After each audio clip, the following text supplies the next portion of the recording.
ક્ષત્રિય સમાજનો વિરોધ ડામવા પ્રદેશ ભાજપ દ્વારા તૈયારીઓ કરાય છે। અમદાવાદમાં ક્ષત્રિય સંકલન સમિતિ અને ભાજપ વચ્ચે બેઠક છે। ગોતામાં 90થી વધુ ક્ષત્રિય સમાજના આગેવાનો હાજર રહેશે। બપોરે ભાજપ સાથે બેઠક પહેલા સંકલન સમિતિની કોર કમિટીની એક બેઠક મળી। આ બેઠકમાં ચર્ચાનારા મુદ્દાઓ અને વિવાદના અંત માટેના પ્રયાસોની પણ ચર્ચા છે। ક્ષત્રિય આગેવાનો ઉમેદવારી પરત ખેંચ્યા સિવાય કોઈ પણ મુદ્દે સમાધાનના પક્ષમાં નથી। અમદાવાદમાં ક્ષત્રિય આગેવાન નરેન્દ્રસિંહ સિસોદિયાએ નિવેદન આપ્યું કે ભાજપ પર સૌથી મોટો આરોપ છે ભાજપ રાજપૂત નેતાઓને ખતમ કરી રહ્યું છે અને છેલ્લી 3 લોકસભા ચૂંટણીમાં રાજપૂત સમાજને ટિકિટ પણ નથી આપી। પહેલા 26માંથી 7થી વધુ સાંસદો રાજપૂત સમાજના હતા। 2014 લોકસભાનું ઇલેક્શન, 2019 અને અત્યારે એક પણ રાજપૂત સમાજને ટિકિટ નથી આપી। બીજું એની અંદર ભાગલા પાડવાનું બહુ મોટું કામ થઈ રહ્યું છે। ભાગલા એ રીતે પાડી રહ્યા છે કે પહેલા 8 લોકસભાના સભ્યો હતા, આજે 14, 19 અને અત્યારે એક પણ નથી।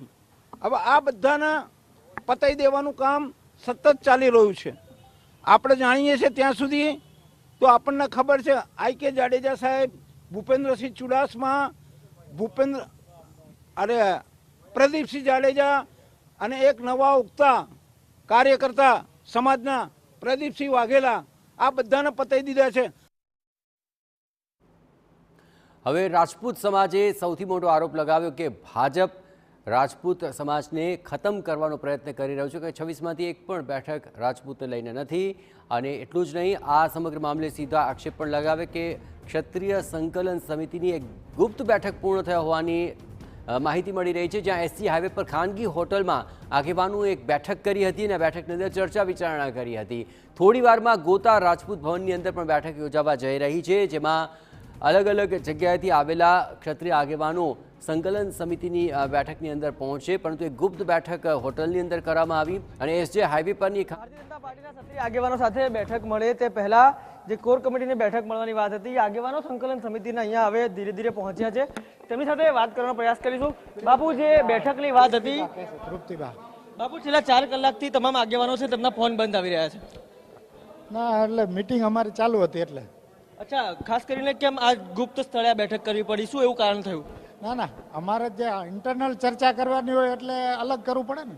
અચ્છા, ખાસ પદ્મિની વાએ પણ જે સંકલન સમિતિ છે તેમનો વિરોધ કર્યો છે અને આખરે તમને પણ અહીંયા બોલાવવા પડ્યા છે, કેમ એવું જે સમાધાન છે તેના માટે આવું કરવું પડ્યું? ના, પદ્મિનીબાઈનો કોઈ ઇસ્યુ જ નથી, સંકલન સમિતિના મેમ્બર જ નથી। અચ્છા, સંકલન સમિતિના મેમ્બર નથી આપ કહી રહ્યા છો, તેમ છતાં પણ તેમને બોલાવ્યા છે, તો પછી બોલાવવાનું કારણ શું? બોલાવ્યા જ નથી તો એમને આવે છે, એમને આવે છે?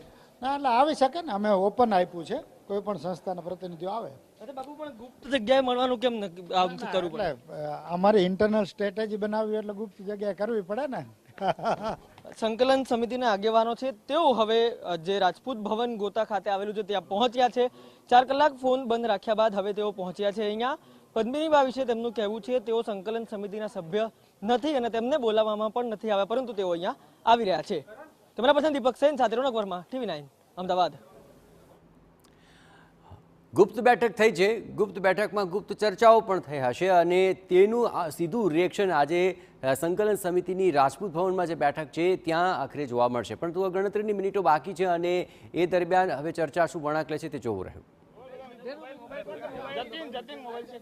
ચલો એવરીબડી રોલ, માઈક નીચે કરો બધા, કશ્યપભાઈ સેજ નીચે રાખો, કશ્યપભાઈ રોંગ ડિરેક્શનમાં છે, ચલો એવરીબડી રોલ।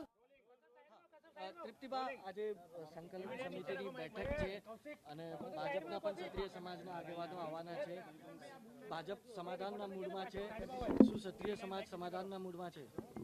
આનો જવાબ અમે કાલે આપેલો હતો અને આપ કદાચ સોશિયલ મીડિયામાં બધી જ જગ્યાએ સૂર આપ જોતા હોય તો સમાધાનની આમાં કંઈ વાત જ નથી। વડીલો મળે છે, અમારી એક પરિવારની બેઠક જેમાં અમે ચર્ચા કરશું, શું પ્રશ્ન લઈને આવે છે, શું વાત લઈને આવે છે એ સાંભળશું। ને આપણે સૌએ જોયું છે સંકલન સમિતિ અત્યારે મુખ્ય ભૂમિકા ભજવે છે કે સમાજમાં એક અનુશાસન જળવાઈ રહે, એક કોઈ પણ જગ્યાએ કોઈ કાયદાકીય કે કોઈ પણ ઓલામાં ન આવે, યુવાનો કોઈના રોષ ન ફાટે, આપ જોઈ રહ્યા છો, એટલે મુખ્ય ભૂમિકા એ છે અને સમાધાનની આમાં કોઈ વાત જ નથી।